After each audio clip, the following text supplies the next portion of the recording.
Welcome to positive vibes or positive life. നമ്മളിൽ പലരും ലൈഫിൽ എന്തെങ്കിലുമൊക്കെ പ്രോബ്ലംസ് വരുമ്പോൾ പറയാറുണ്ട്, ഞാൻ വല്ലാതെ ഡിപ്രസ്ഡ് ആണ്, എനിക്ക് ഡിപ്രഷനാണ് എന്നൊക്കെ. എന്താണ് ഈ ഡിപ്രഷൻ? ഡിപ്രഷൻ്റെ സിംറ്റംസ് എന്തൊക്കെയാണ്? എങ്ങനെ ഈ ഒരു ഡിപ്രഷനെ നമുക്ക് ഓവർകം ചെയ്യാനായിട്ട് പറ്റും എന്നൊക്കെയാണ് ഇന്നത്തെ വീഡിയോയിൽ ഞാൻ ഷെയർ ചെയ്യുന്നത്. സാധാരണയായിട്ട് നമ്മുടെ ലൈഫിൽ എന്തെങ്കിലും ഒരു പ്രോബ്ലം വരുമ്പം, അല്ലെങ്കിൽ നമുക്ക് പ്രിയപ്പെട്ടവരാരെങ്കിലും മരിക്കുമ്പോൾ, അവർക്ക് എന്തെങ്കിലും പ്രോബ്ലംസ് വരുമ്പോൾ ഒക്കെ നമുക്കൊരു സങ്കടം ഉണ്ടാവാറുണ്ട്. ഈ ഒരു സങ്കടത്തെ ഒരിക്കലും നമുക്ക് ഡിപ്രഷൻ എന്ന് പറയാൻ പറ്റില്ല. മേ ബി ഇതൊക്കെ ഡിപ്രഷൻ ഉണ്ടാവാനായിട്ടുള്ളൊരു റീസൺ എന്ന് നമുക്ക് വേണമെങ്കിൽ പറയാം. ഡിപ്രസ്ഡ് ആയ ആളുകൾക്ക് പ്രത്യേകിച്ചൊരു റീസൺ തന്നെ വേണമെന്നില്ല വിഷമിച്ചിരിക്കാൻ വേണ്ടിയിട്ട്. നമ്മുടെ മൈൻഡിനുണ്ടാവുന്ന ഒരു രോഗാവസ്ഥയാണ് ഈ ഡിപ്രഷൻ. എപ്പോഴും മനസ്സിനൊരു സങ്കടം, ഒന്നും നന്നായിട്ട് ചിന്തിക്കാൻ പറ്റുന്നില്ല, ഉറങ്ങാൻ പറ്റുന്നില്ല, അല്ലെങ്കിൽ കൂടുതൽ സമയം ഉറങ്ങിക്കൊണ്ടിരിക്കുക. അതുപോലെ നമുക്കൊന്നും നല്ല രീതിയിൽ കഴിക്കാൻ പറ്റുന്നില്ല. ചില ആളുകൾ നേരെ തിരിച്ചായിരിക്കും, അവർ കൂടുതൽ കഴിച്ചുകൊണ്ടിരിക്കും. അപ്പോൾ ഇങ്ങനെയുള്ള കുറേ പ്രോബ്ലംസ് ഈ ഡിപ്രഷനിൽ വരുന്നുണ്ട്. വെറുതെ ഇരിക്കുമ്പോൾ കരച്ചിൽ വരിക, അല്ലെങ്കിൽ ഒന്നും ചെയ്യാതെ വെറുതെ ഇരിക്കുക, ഒന്നിനും മൂഡില്ലാതിരിക്കുക, വെറുതെ ഇരിക്കുമ്പോൾ മരിക്കണമെന്ന് തോന്നുക, ഇതെല്ലാം ഡിപ്രഷനുള്ള ആളുകളിൽ കാണപ്പെടാം. ഡിപ്രഷൻ ആരെ വേണമെങ്കിലും എപ്പോൾ വേണമെങ്കിലും അഫക്റ്റ് ചെയ്യാവുന്ന ഒരു കാര്യമാണ്. ഈവൻ കുട്ടികൾക്കും ടീനേജേഴ്സിനും വരെ ഡിപ്രഷൻ ഉണ്ടാവാറുണ്ട്. കൂടുതലും സ്ത്രീകളിലാണ് ഈ ഒരു ഡിപ്രഷൻ കാണപ്പെടുന്നത്. അപ്പോൾ ഈ ഒരു ഡിപ്രഷൻ വെറും നിസ്സാരക്കാരനല്ല എന്നുള്ള കാര്യം നിങ്ങൾ മനസ്സിലാക്കുക.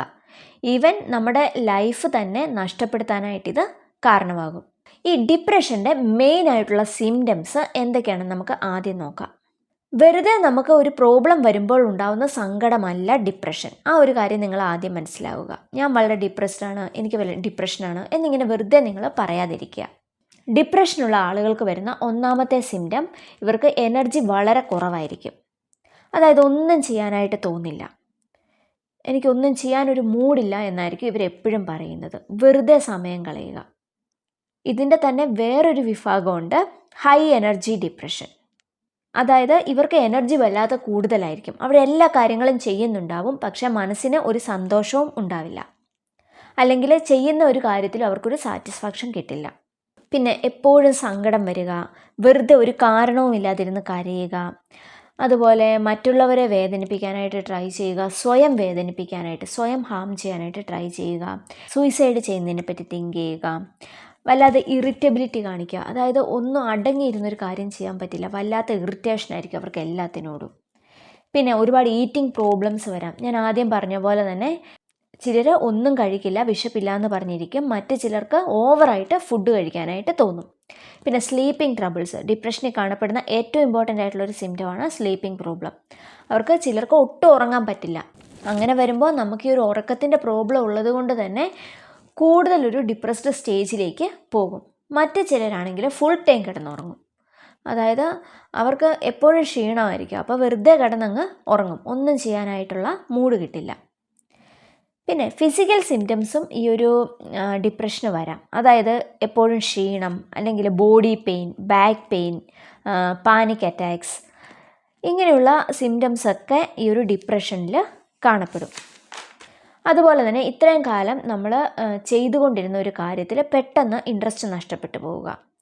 അതായത് ഫിലിം കാണാൻ ഒരുപാട് ഇൻട്രസ്റ്റ് ഉള്ള ഒരാളാണെങ്കിൽ, ഏത് ഫിലിം ഇറങ്ങിയാലും അത് പോയി കാണുന്ന ഒരാളാണെങ്കിൽ അയാൾക്ക് ഈ ഒരു ഫിലിം കാണുന്ന കാര്യത്തിലുള്ള ഇൻട്രസ്റ്റ് കംപ്ലീറ്റ്ലി നഷ്ടപ്പെട്ടു പോകും.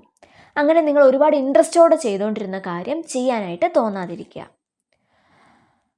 അതുപോലെ തന്നെ നമുക്കൊരു കാര്യത്തിൽ കോൺസെൻട്രേറ്റ് ചെയ്ത് ചെയ്യാൻ പറ്റാതാവുക. പ്രത്യേകിച്ച് നിങ്ങൾക്കൊരു തീരുമാനമൊക്കെ എടുക്കേണ്ട ഒരു അവസ്ഥ വന്നാൽ നിങ്ങൾക്കത് എടുക്കാൻ പറ്റില്ല. എന്ത് ചെയ്യണം എന്നുള്ള കൺഫ്യൂഷൻ അവിടെ വന്നുകൊണ്ടേയിരിക്കും. പിന്നെ ഡിപ്രഷനുള്ളവരിൽ കാണുന്ന വേറൊരു പ്രശ്നം, അവർക്ക് സെൽഫ് എസ്റ്റീം ഒട്ടും ഉണ്ടാവില്ല. അതുപോലെ തന്നെ ആവശ്യമില്ലാത്ത കുറ്റബോധം, ആങ്സൈറ്റി, ഇങ്ങനെയുള്ള ഇഷ്യൂസൊക്കെ ഈ ഡിപ്രഷനുമായിട്ട് ബന്ധപ്പെട്ട ആളുകളിൽ കാണപ്പെടാറുണ്ട്. അപ്പോൾ ജനറലായിട്ട് കാണപ്പെടുന്ന ഡിപ്രഷൻ സിംറ്റംസാണ് ഞാനിവിടെ പറഞ്ഞത്. ഇത് കൂടാതെ മറ്റു പലതും ചിലരിൽ കാണപ്പെടാം, ചിലരിൽ ഇതൊന്നും കാണണമെന്നില്ല.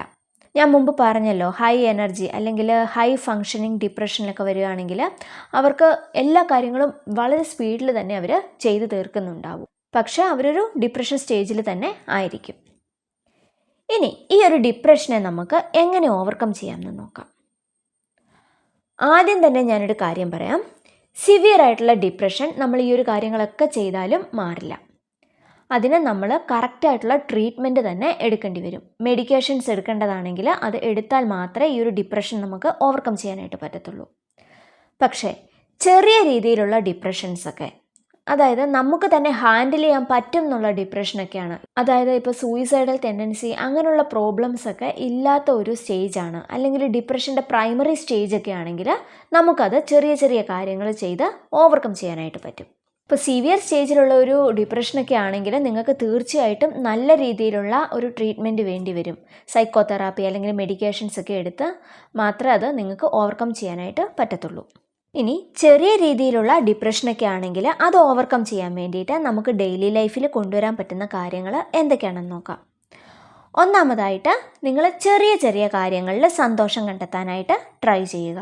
മറ്റുള്ളവരെ സഹായിക്കുക, അല്ലെങ്കിൽ നിങ്ങൾക്ക് ഒരു പെറ്റിനെ വളർത്താം, ചെറിയ കുട്ടികളുടെ കൂടെ കളിക്കാം. അങ്ങനെ ചെറിയ ചെറിയ കാര്യങ്ങളിൽ നിങ്ങൾ ലൈഫിൽ സന്തോഷം കണ്ടെത്തുക. അതുപോലെ നിങ്ങൾക്ക് ഇഷ്ടപ്പെട്ട ഗെയിംസ്, സ്പോർട്സ്, അല്ലെങ്കിൽ ബുക്സൊക്കെ വായിക്കാൻ ഇഷ്ടമാണെങ്കിൽ നല്ല നല്ല ബുക്സ് വായിക്കാം. ടി വിയിൽ നിങ്ങൾക്ക് ഇഷ്ടമുള്ള പ്രോഗ്രാംസൊക്കെ കാണാം. അങ്ങനെ നിങ്ങൾക്ക് ഇഷ്ടമുള്ള കാര്യങ്ങളിൽ നിങ്ങൾ സമയം ചെലവഴിക്കാനായിട്ട് ട്രൈ ചെയ്യുക. പിന്നെ ഡെയിലി ഒരു അരമണിക്കൂറെങ്കിലും എക്സസൈസ് ചെയ്യുക, ഹെൽത്തി ഫുഡ് കഴിക്കുക, നന്നായിട്ട് വെള്ളം കുടിക്കുക. അങ്ങനെ നമ്മുടെ ഡെയിലി ലൈഫ് ആക്ടിവിറ്റീസൊക്കെ നല്ല രീതിയിൽ തന്നെ മുന്നോട്ട് കൊണ്ടുപോകാനായിട്ട് ട്രൈ ചെയ്യുക. അടുത്തതായിട്ട് ശ്രദ്ധിക്കേണ്ട ഒരു കാര്യം, ഡെയിലി ഒരു സ്ലീപ്പിംഗ് റൊട്ടീൻ ഉണ്ടാക്കിയെടുക്കുക. അതായത് ഡെയിലി ഒരേ സമയത്ത് ഉറങ്ങുക, ഒരേ സമയത്ത് എഴുന്നേൽക്കുക.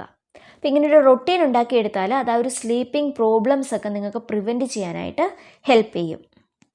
അടുത്തതായിട്ട് നിങ്ങൾ ശ്രദ്ധിക്കേണ്ട ഒരു കാര്യം, എന്ത് കാര്യമാണെങ്കിലും അതൊരു ഡിഫറെൻറ്റ് വ്യൂവിൽ നിങ്ങൾ കാണാനായിട്ട് ട്രൈ ചെയ്യുക. അതായത് ഒരിക്കലും നിങ്ങൾ നിങ്ങളുടെ പ്രോബ്ലത്തിൽ മാത്രം ഫോക്കസ് ചെയ്തുകൊണ്ടിരിക്കാതെ അതിലുള്ള പോസിബിലിറ്റീസും കൂടെ കണ്ടെത്താനായിട്ട് ട്രൈ ചെയ്യുക. ഒരു പ്രോബ്ലം വരുമ്പം അവിടെ നമുക്കൊരു അവസരം കൂടിയാണ് കിട്ടുന്നത്.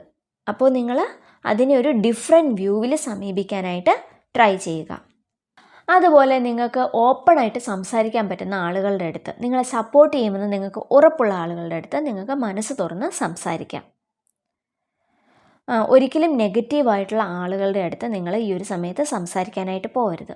അവർ നിങ്ങളെ കൂടുതൽ ചവിട്ടി താഴ്ത്താനായിട്ട് ട്രൈ ചെയ്യൂ. അതുകൊണ്ട് നിങ്ങളെ ഹെൽപ്പ് ചെയ്യുന്ന, നിങ്ങളെ മാക്സിമം സപ്പോർട്ട് ചെയ്യുന്ന ഫ്രണ്ട്സിൻ്റെ അടുത്ത് മാത്രം നിങ്ങൾ നിങ്ങളുടെ പ്രോബ്ലംസ് ഷെയർ ചെയ്യുക. പിന്നെ ഈ ഒരു സമയത്ത് നിങ്ങൾക്ക് ഒരുപാട് നെഗറ്റീവ് തോട്ട്സൊക്കെ വരും. അപ്പോൾ അതിനെ ഓവർകം ചെയ്യാനായിട്ട് ട്രൈ ചെയ്യുക. അതായത് നിങ്ങൾ ആ ഒരു നെഗറ്റീവ് തോട്ട്സിന് പകരം പോസിറ്റീവായിട്ടുള്ള തോട്ട്സ് നിങ്ങളുടെ മനസ്സിലേക്ക് കൊണ്ടുവരാൻ വേണ്ടി നിങ്ങൾ മനഃപൂർവ്വം ട്രൈ ചെയ്യുക. ഒരു ഡിപ്രസീവ് സ്റ്റേജിലിരിക്കുന്ന ആൾക്ക് ഇത് വളരെ ബുദ്ധിമുട്ടായിരിക്കും. എങ്കിലും നിങ്ങൾ ഒന്ന് ട്രൈ ചെയ്യുക. ഇങ്ങനെയുള്ള മോട്ടിവേഷണൽ വീഡിയോസൊക്കെ കണ്ടു നോക്കുക, അല്ലെങ്കിൽ നല്ല സെൽഫ് ഡെവലപ്മെൻറ്റ് ബുക്സൊക്കെ വായിക്കുക. ഇങ്ങനെ നിങ്ങളെ ഹെൽപ്പ് ചെയ്യുന്ന കാര്യങ്ങളൊക്കെ നിങ്ങൾ ചെയ്യുക. പിന്നെ പ്രത്യേകം ശ്രദ്ധിക്കേണ്ട ഒരു കാര്യമാണ്, ഒരു ഡിപ്രസീവ് സ്റ്റേജിലിരിക്കുന്ന ആൾ ഒരു കാരണവശാലും ഡ്രഗ്സ് ഒന്നും യൂസ് ചെയ്യാനായിട്ട് പാടില്ല. പ്രത്യേകിച്ച് നമുക്ക് എന്തെങ്കിലും ഒരു പ്രോബ്ലം വരുമ്പം ഡ്രഗ്സിലേക്കൊക്കെ പോകാനായിട്ട്, ഡ്രഗ്സ് അഡിക്ഷനിലേക്കൊക്കെ പോകാനായിട്ടുള്ള ചാൻസസ് വളരെ കൂടുതലാണ്. അപ്പോൾ അതിലേക്കൊന്നും പോവാണ്ടിരിക്കാനായിട്ട് നിങ്ങൾ ട്രൈ ചെയ്യുക. അപ്പോൾ ഇന്നത്തെ വീഡിയോയിൽ ഞാൻ ഡിപ്രഷൻ എന്താണ്, ഡിപ്രഷൻ്റെ സാധാരണ കാണപ്പെടുന്ന സിംറ്റംസ് എന്തൊക്കെയാണ്, അതുപോലെ ചെറിയ രീതിയിലുള്ള ഡിപ്രഷനൊക്കെ നമുക്ക് തനിയെ എങ്ങനെ ഓവർകം ചെയ്യാം എന്നാണ് ഷെയർ ചെയ്തത്. ഈ ഒരു വീഡിയോ നിങ്ങൾക്ക് യൂസ്ഫുൾ ആയെങ്കിൽ, നിങ്ങൾക്ക് ഇഷ്ടപ്പെട്ടെങ്കിൽ ലൈക്ക് ചെയ്യുക. അതുപോലെ നിങ്ങളുടെ അഭിപ്രായങ്ങളും നിർദ്ദേശങ്ങളും ഒക്കെ കമൻറ്റ് ബോക്സിൽ കൊടുക്കുക. വീണ്ടും പുതിയൊരു വീഡിയോയുമായിട്ട് കാണാം. ബൈ.